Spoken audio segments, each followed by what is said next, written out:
All right, go ahead.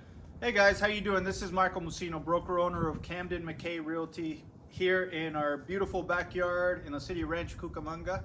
I wanted to take the time to make this video for all our veteran clients. So we've been fortunate enough to work with veterans and help them in purchasing their new homes. So we want to thank you or send a thank you out to all the veterans. Thank you for all your sacrifices, your service.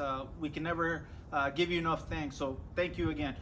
So when I meet my veteran clients, a lot of them are first-time homeowners or they haven't bought a home in a long time. So they ask me to give them a detailed analysis or process of the home purchase from getting your offer accepted to the close of escrow. So that's why I wanted to put together this video with the help of my son Blake. So that way you guys can have this as a reference video and you can go through that video to see the different points of and milestones in the transaction. So let's start off by getting your offer accepted. So of course this is the most important because without getting your offer accepted, you can't purchase a home. Getting your offer accepted is basically when you and the seller agree to the terms and both parties execute the contract, okay? So the market right now is very competitive. And what I tell my clients is this. I tell them, as long as you're motivated, you're willing to look at homes, you're willing to write offers, I'm gonna find you the perfect home. And we've been fortunate enough to assist our veteran clients in finding them homes. So I believe 100% that is a true statement. Okay, so once you get your offer accepted, meaning you and the seller have agreed to all terms, the contract's been signed by both parties, then the next thing that's going to happen is escrow is going to need to be open. So once escrow is opened, and let me give you a brief definition of escrow too, because this is another question that my clients have, is what is escrow? So escrow in layman's terms is a neutral third party that holds something of value until all the terms of the transaction have been met, okay? At which point escrow would close, okay? So escrow would be opened by the listing agent.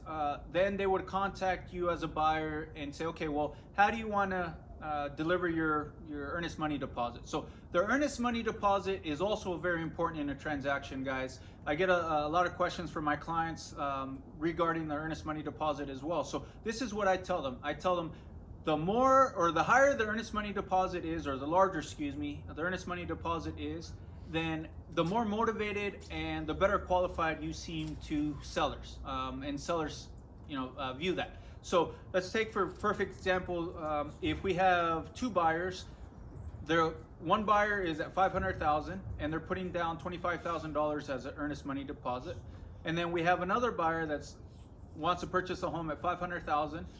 But are only putting down $1,000 as earnest money deposit. Generally, most sellers are going to gravitate and accept the offer that is at $500,000 with the $25,000 earnest money deposit. Okay, in their eyes, it just seems that the buyer is more qualified and more motivated, even though the other buyer could be qualified just the same. Okay, so that's something to keep in mind. Excuse me. Okay, so once there's two ways to deliver that earnest money deposit to escrow. One is a cashier's check made out to the escrow company, and the second is an electronic wire from your financial institution into escrow. Okay, so once you take care of that, okay, your lender will also be in contact with escrow, and escrow will be able to provide them the escrow and title fees. Your lender will then include their lender fees. And they will have all the fees that are going to be needed for the transaction. Okay, so the earnest money deposit is going to go towards your closing costs, any down payment that you want to put down, and possibly any repairs that you need to take on that the seller isn't willing to take on. Okay, for example, one of those repairs could be possibly a termite certification and clearance. So with a VA loan, lenders are going to require a termite clearance and certification prior to the issuance of their final approval. So that's very important to get done as well. Okay, so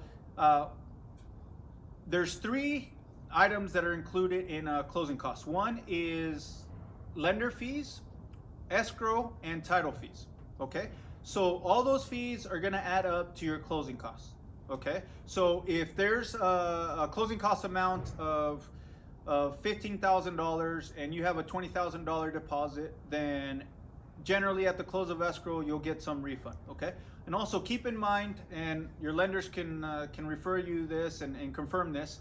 A good rule of thumb is to expect about 3% of the loan amount for your closing costs. Okay, so let's say if your loan amount is $500,000, a rule of thumb is generally to expect your closing costs to be about $15,000. So keep that in mind. Okay, so again, with the real estate transaction, there's 3 milestones. The first would be property inspection, the second would be the appraisal, and the third would be the loan approval. Okay, so once your lender gets all the fees from escrow, they will provide you with what's called a loan estimate. That loan estimate is going to provide you with all the charges that you're incurring during the transaction, your estimated rate. Okay, now this is a preliminary estimate, so generally this estimate improves over time with regards to the cost of the transaction, okay, for you. So once the lender has that information, they're able to disclose that to you. By you acknowledging that, then they're at the point where they can order the appraisal. Okay, during this time frame as well, you have to set up your home inspection. So what I would recommend is for you to do as many inspections as you feel necessary to make sure that the property is in the best condition possible and you feel comfortable moving forward with it, right? So again, these could include home inspection, roof certification, pool inspection, HVAC inspection. You can do a sewer scope. Anything that you feel you would need to go to get done, then you could do. And again, there's 2 costs that are not included in your closing costs, okay, that need to be paid directly to the service providers. The first is a home inspection, okay, and again, that could be depending on where you're at and the size of your home, anywhere from $400 to thousands of dollars, depending on, again, how many inspections you do and the size of your home and so on and so forth. So once a home inspector does that inspection, then they're going to require payment. Okay, so you would have to pay that there. Okay, and then second is the appraisal. Okay, so the appraisal, generally the cost is about $600 to $700. Okay, and that cost is generally, or that charge is generally collected by the lender. Okay, so once they order the appraisal, that charge has to be paid for. Okay, so you have to provide a credit card to be able to get that charge, so that way the appraisal will be ordered. Okay, so again, once we do all our inspections and either you request some repairs from the seller, okay, or you're fine and you want to move forward with the transaction because you're comfortable with the property condition. Now, if you decide to request repairs from the seller, so there's 4 ways, generally speaking, that the seller can respond. The first is they could accept those requests for repairs and say, okay, great, we're going to do all these repairs. Okay. Secondly, they could say, okay, well, maybe we're not going to do some repairs, but we're going to do these repairs. Okay.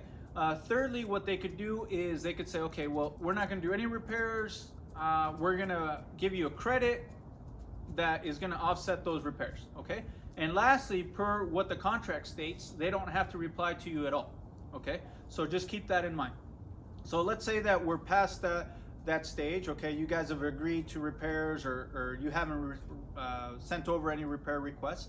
Now we're going to the appraisal portion of the milestones. Okay, so once we get the appraisal ordered, I always find it's better for me to reach out directly to the appraiser, excuse me, once appraisal is ordered. So with the VA transaction, it's great because once that appraisal is ordered, your lender gets a copy or contact information for the appraiser that's picked up the assignment or that it's been assigned to. Okay, so I find it's always best to reach out to the appraiser, introduce myself, and say, hey, when would you like to get this appraisal done? If you could help us out, getting it done sooner rather than later, that's great, right? And then they feel that there's somebody on the other end that really needs this done, so that works best, right? So appraisers generally get out there, depending on their schedule, anywhere from 3 days to possibly 7-10 days after they receive the assignment. Okay, now once they get the inspection done, then I've had appraisers turn in their appraisal reports a day after the inspection has been done, or up to 10 days. Okay, so your lender or your agent can talk to that appraiser and kind of see what their turn times are as well. So also, one thing to keep in mind too, guys, is during a transaction, right before the appraisal gets done, to verify that the property has double strapped water heater if it's a tank, okay, and also that there's carbon monoxide detectors present in the home. Okay, if it's a 2-story home, one upstairs, one downstairs.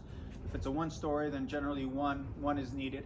But a lot of the times these are overlooked, and the appraiser goes out there, and these are required by the VA. So if those aren't present, then the appraiser would have to go out there and do a re-inspection, which would cost you funds, $150, okay, generally speaking. So I try to avoid that for my clients. Also, something else too that I want to mention as well is that a lot of times what I'm noticing and I'm requesting from escrows too is for them to provide us, or the veteran, excuse me, with a veteran discount. Okay, so I think 99% of escrows have veteran discounts that they're willing to offer. So always have your client ask for that, so that way that saves you some money as well. Okay, so once appraisal is done and that's back in, and the appraisal comes in at what you're in contract for, then that appraisal report goes back to the lender. Okay, so now again we're moving forward towards the close.